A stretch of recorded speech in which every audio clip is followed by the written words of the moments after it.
Favorite products, we've got Sunlight's Balayage Lightener and, of course, Olaplex.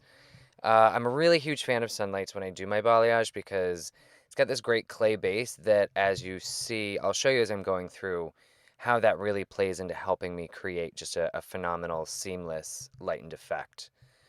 So I've got her sectioned off, front to back, quite simple. I went off of her part because I think it's really important to make sure that you keep this natural how she's going to wear it all the time. So the part that she had when she came in is the part that I used when I sectioned off the front. I laid down some of the saran wrap underneath because I like to work cleanly, as cleanly as possible. And the saran wrap that you see, I'm not very good with normal saran wrap, so I really love this perforated saran wrap that the Sunlights company makes, and we also sell at freesalon.education.com if you want to give it a try.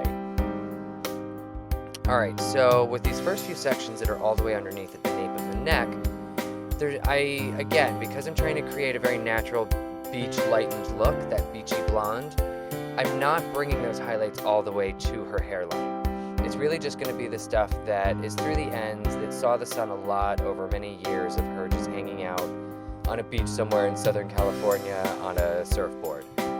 So as I move up the back of her head and begin to hit the top of the round of the head, you'll notice that my highlights will start getting closer to her actual scalp. With these, you'll notice also that I'm leaving the center out throughout most of the back of her head. The reason that's important is because I'm almost creating not necessarily a low light, but a nice shadowed effect with her lightener by leaving that middle section out. That's going to give some depth and dimension to the highlights as her hair moves around. You'll see in the after what that's going to look like. So with my sections, to describe how I'm holding them, how I'm painting them, I'm making sure that I pay really close attention to my saturation. Something that I learned from Candy Shaw, the creator of Sunlight's Balayage, is the thicker the lightener, the lighter it's going to get. So you'll notice that throughout that midsection, all the way through the ends, I've got it really, really thick. You can't see the hair anymore. It almost looks like frosting on a cupcake. But as it gets closer up to where the highlight's going to start, I let it start to taper off and become much less saturated. And why that's really cool to use with Sunlights is because Sunlights has a clay base to it, so it grips onto the hair really great and will lighten whatever it's touching, but the more saturated the lightener is, the lighter that section is going to get. So what I mean is those sections closer to the scalp where I start to thin it out a little bit and it's not quite so thick, that's going to help to taper off how light it's going to get as well. So it's really going to help me create a nice, like I said, seamless, beach lightened effect. You'll also notice that I'm taking very thick sections. This will work in two scenarios. Really thick sections like this are going to work if you're doing balayage on curly hair, which it just so happens I am if you saw on my Instagram, which is hairstyle. You'll see that she actually does have naturally curly hair, and I did diffuse it at one point. We didn't get on the video, but I diffused it just to see. So people ask if you're doing balayage on curly hair, what do you do differently? And what I do differently is I just make sure that I use much thicker sections because, as we've all seen, when you do foils on curly hair, if your foils aren't thick enough, then you just start to lose them in the curl. They just sort of disappear. So with balayage, if you paint much thicker sections, then you're less likely to actually lose it once the hair curls.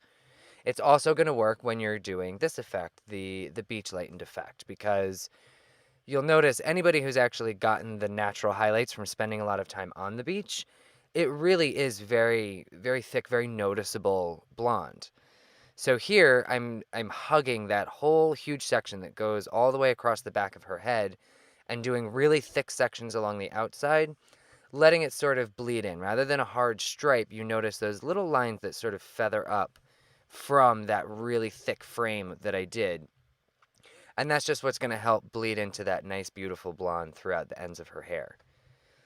So I'm holding my section straight out from the head, as nice and taut as I can get it, because I want that hair to be sitting just as straight as I can. If the hair is curly, then just get it as tight as you can so that there's not a lot of wiggle, so that you're in control of where that painting goes.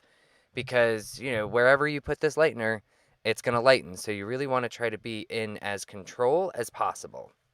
So I'm holding that section nice and tight, and I'm just framing the outside of the section, leaving the center to really come down and show off her natural a little bit. And what you'll notice on these sections, I'm not really painting the underside. I'm just doing that nice thick, like cupcake frosting along the top and letting the underside stay what it is. And what that's going to do after this is all said and done, it's going to act as almost a little shadow of a low light of her natural in through the lengths of her hair, which is going to keep it still looking super natural. Obviously, if you were going for a full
doing these huge stripes of blonde, but when you work with a superior product like this, you'll see exactly, how it comes out so seamless and so effortless and just looks beautiful.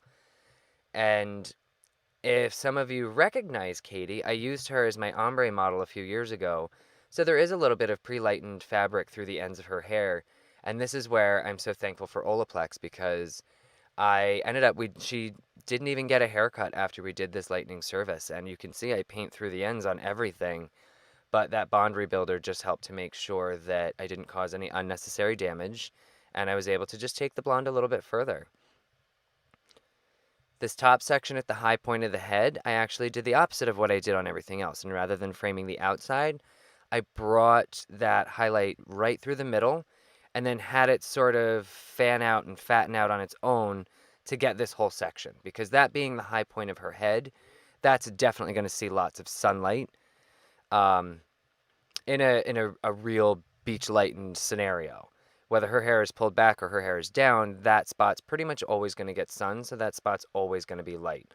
Plus, you can see that section underneath where I've got that framed piece of her natural. Bringing that highlight straight through the center is really going to help showcase, because when you've got that dark up against that light, it's what makes the light look lighter and brighter, which is always helpful. As we move into the front, rather than just coming straight out from her head, we were trying to keep this as natural looking as possible. So in a scenario where, say, she's on a beach or just really out in the sun a lot, she would be brushing her hair away from her face, whether it's back in a ponytail or just using her hands to bring it off of her face, which means most of her hair will be going back for a lot of the time that she spends out in the sun. So that means I'm going to bring the hair back when I'm lightening it myself.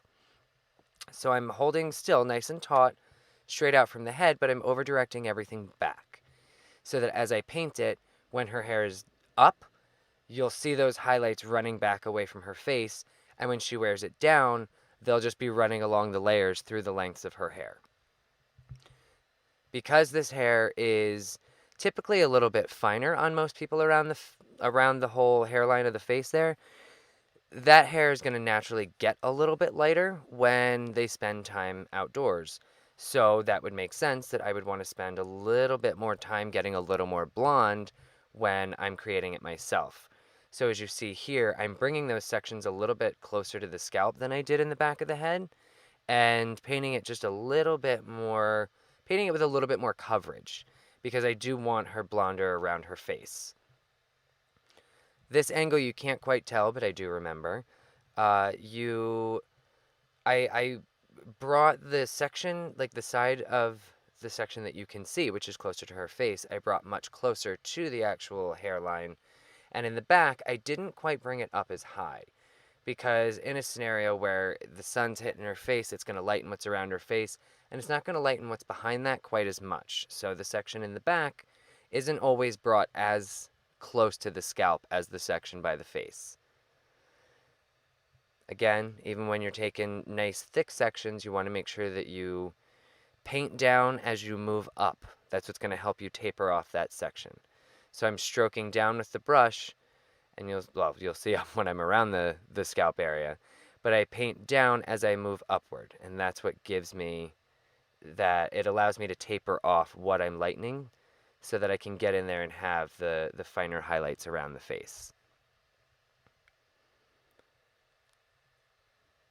Also with these sections, rather than just grabbing the end to let it saturate, I'm coming up just a little bit higher because, like I said, I want a little bit stronger of a presence with this blonde. So I'm taking out all of those sections that are closest to the face, because that's definitely getting much more coverage, much more effort in the lightening to make sure that it stays soups blonde. Some of the sections that I'm grabbing here, because again, it's not an exact map that has to always be the same thing every time. Sometimes I'm grabbing sections that, along the scalp it looks like a big square or a triangle or a hexagon. And like this one is a nice wide rectangle, so I went through and actually painted all of the corners of the rectangle, and then just brought that lightener down through the lengths of the hair so that I'll have that shadow in the center, but those highlights running through the lengths to those nice super blonde ends. I love hand painting highlights because it just gives so much freedom and allows for a customization that is just unparalleled with anything else, because I'm picking up where there's layers cut into her hair. I'm looking at, you know, exactly where I think there should be a little bit more light, or maybe I can not highlight this section so hard, and really just personalize it for her and what's gonna work best.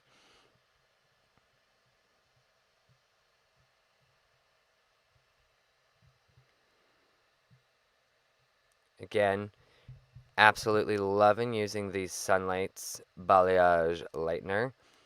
It's got such a phenomenal consistency. I love doing a 1-to-1 ratio, because then when I add in my eighth of an ounce of Olaplex, it's just this beautiful, beautiful consistency that just glides over the hair so nicely and just gives a really, really fantastic consistency that I know I'm going to get the lightness that I'm looking for. I used 40 volume on this one because, when you use Olaplex, you need to consider it as going one level down as far as the developer you use. So it's almost like using a 30 by adding the Olaplex in. But I knew that that would be enough to get her the lightness that I was looking for. So as you can see here, when I lay down my sections, you can already see where there's going to be that lightness with the shadow directly behind it, which is going to give it that even brighter effect, that really fantastic beach blonde look. I mean, it's the only way that I can think to keep describing this, because everyone loves that hair. It's the Abercrombie look, the Hollister look, and it's just such a beautiful example of a way to have a very natural looking blonde while still having a really nice brightness in there, and still pulling off natural. So the sections of hair right along her part, I always make sure that I do a very heavy highlight, because those sections are what see the sun the most. They're what get the most time out in the sun, so they're going to get the lightest. So I want to make sure that when I'm creating that myself, that's what gets the lightest. So it's highlights right next to each other, it's big bold painting, making sure that you get it just through and through to really achieve that fresh off the surfboard look. So just finishing up this last side here. When doing any kind of balayage or ombre, I always make sure that I do the larger side of the part first, because there tends to be more of the fully matured hair, whereas the smaller side of the part, is going to have the a lot more of, that more baby hair, the finer hair that's going to lighten quicker anyway, so it pretty much all catches up and lightens at the same point. And I get asked the question a lot, so I'll go ahead and answer it now. One of the things that I do love about the Saran wrap, no, it does not incubate like foil does, but it's there to help. I notice it helps just to keep the moisture in so that the lightener doesn't dry out. And it also is just going to help me work neatly. If I've got that really thin layer of Saran wrap in there, it's going to keep it so that when I lay a section down, it doesn't press against the section below it, because as you can see, I'm doing her whole head. And if it was all just laying on each other, then the stuff underneath would really get quite a bit of weight and quite a bit of pressure down on it. So this just helps me not have to worry about, anything touching anything that I don't want it to. Again, I'm a total control freak, and this is fantastic because I have absolute control using these tools. That's also the Candy Shaw Sunlight's brush and paddle that I'm using. I do love that brush for any of my balayage work because it's got the nice long bristles, and they're just the perfect tension for applying that lightener.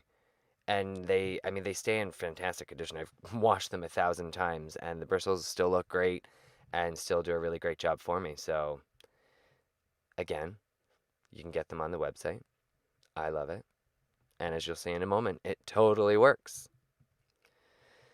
So again, I'm just coming through, and I made sure that because this is the lighter side of the part, that I kept consistent with the blonde as far as making sure that she doesn't appear darker on the side that has less hair.